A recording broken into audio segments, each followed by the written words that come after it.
If you've ever stared at a slice of red velvet cake and wondered, what are you really? Trust me, you're not alone. Red velvet has confused humanity for decades. Is it chocolate? Is it vanilla wearing red lipstick? Is it just a midlife crisis cake that dyed its hair red to feel young again? Worry no more, because today we're finally answering one of the most important culinary questions of our generation. What exactly is red velvet? How is it made? Let's find out right here on History of Food.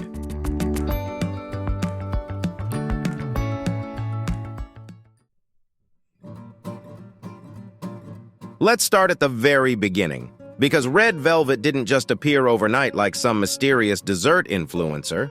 Long before it became a TikTok aesthetic, red velvet started as a type of velvet cake, popular in the 1800s.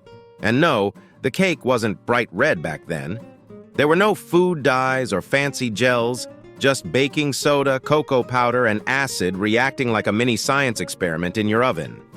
This reaction created a soft, velvety crumb texture, which is where the name velvet came from. So yes, take a moment to imagine Victorian-era people slicing into a cake and saying, "Ah yes, very velvety."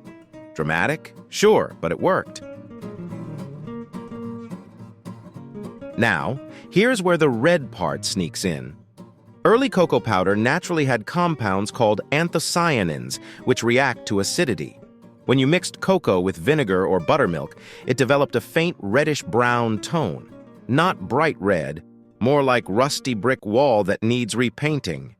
But still, it was distinctive enough that bakers started calling these reddish cakes red velvet. This was before artificial coloring, so the shade wasn't as loud as the modern version. Think subtle blush, not fire truck red. Fast forward to the 1930s. A food coloring company, probably tired of people ignoring their products, had a brilliant idea. They would use red dye to make cakes dramatic. And boom! Suddenly, red velvet became the Marilyn Monroe of cakes. Bold, glamorous, hard to ignore, and probably surrounded by people asking annoying questions. The more vibrant shade made it stand out during a time when desserts were mostly beige. In fact, the whole thing was partly a marketing stunt. So now we know the backstory, but let's answer the big question. What does red velvet actually taste like? Here's the truth. Red velvet is a chocolate cake, but barely. Yes, it has cocoa powder, but not enough to give you a full chocolate flavor.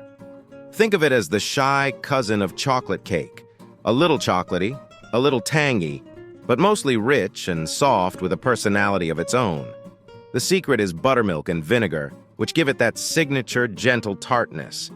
If regular chocolate cake is the confident extrovert who sings karaoke, red velvet is the introvert who quietly wins an award and everyone claps respectfully.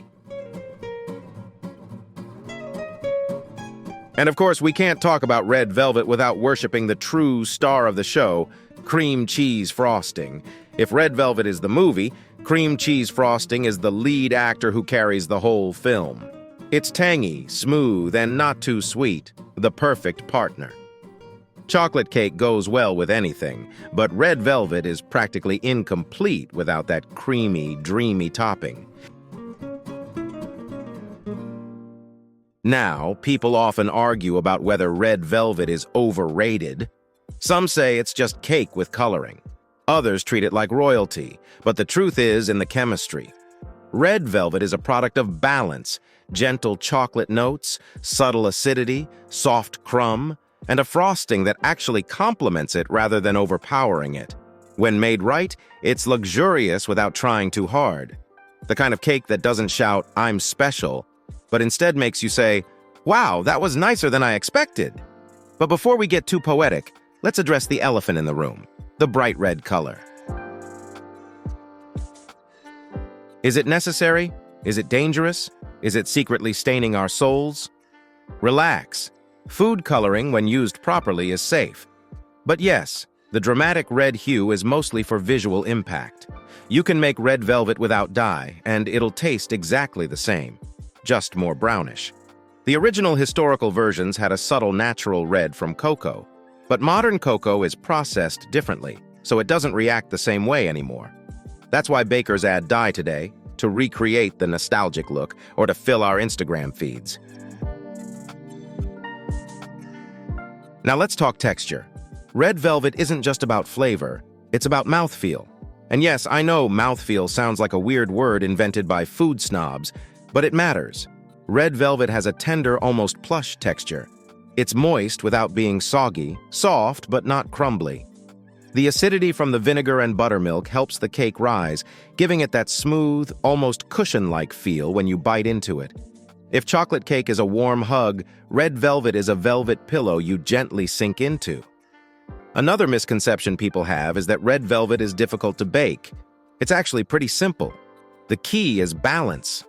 Too much cocoa and it loses its identity. Too much dye and you're basically eating a fire truck. Too little acid and the texture won't be as velvety. It's a cake that punishes excess. So if you're the type to double every ingredient for extra flavor, red velvet will humble you fast. In recent years, red velvet has evolved into a massive trend. We've seen red velvet cupcakes, red velvet cookies, red velvet brownies, red velvet cheesecakes, red velvet waffles, red velvet donuts, and for some reason, red velvet fried chicken. Yes, that happened. Humanity is wild. Not all these inventions make sense, but they prove one thing. Red velvet has a cultural chokehold on us. There's something about that color combined with a gentle cocoa flavor that makes desserts look instantly luxurious. Even if you don't know what it tastes like, it looks delicious. And sometimes, that's enough for people. So now that we know what red velvet is, let's debunk a few myths, rapid fire style. Myth number 1, red velvet is just chocolate cake dyed red. Nope. The texture and tanginess make it unique. Chocolate cake is richer and deeper, red velvet is lighter and smoother. Myth number 2, it tastes like food coloring. Not if it's done right. If it tastes like a Crayola crayon, go find another bakery. Myth number 3, it's unhealthy because of the dye. In moderation, it's fine. You eat more harmful things scrolling through your fridge at 2 a.m. So, after all that, what exactly is red velvet? It's a lightly chocolatey, mildly tangy, soft, and velvety cake that became famous thanks to chemistry, nostalgia, and a bit of marketing magic.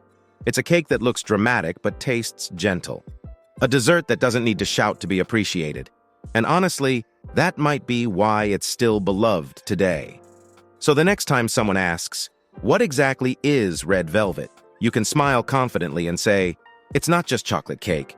It's a velvety, tangy, delicious masterpiece with a very complicated past.